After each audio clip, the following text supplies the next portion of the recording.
edizionek biltzen dituen lan argitaratuak, lehendik argitaratuak zeudenak daude batez ere, Lourdesek esan du bezala, lehendabiziko bi ale edo bi tonoetan. Eta hor beraz, gure lana izan da batez ere edizioa, testu horien edizioa, argibideak ematea irakurleari hori argi eskaintzea. Pentsatu behar da, leteren obrak denbora tarte handi hartzen duela, erdi bat hartzen du.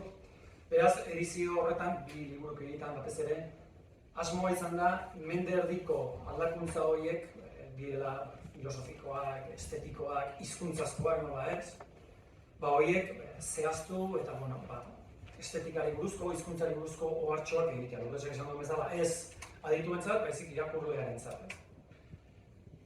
Hirugarrengo liburukia da berriz pixkat desberdina eta esango genuke balio erantzi guk uste handi xamarra eman diezaiokena edizioari.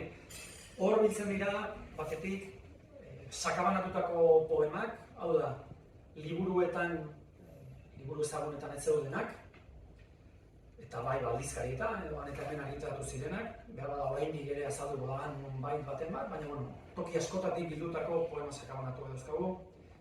Bestetik poesia argitara gabea, gero itzulpenak ere bai, eta ez soilik poesia itzulia, baizik baita abesti itzuliak ere, eta gizarraztu ziren, abestiak, ez ditut aipatu, abestiak.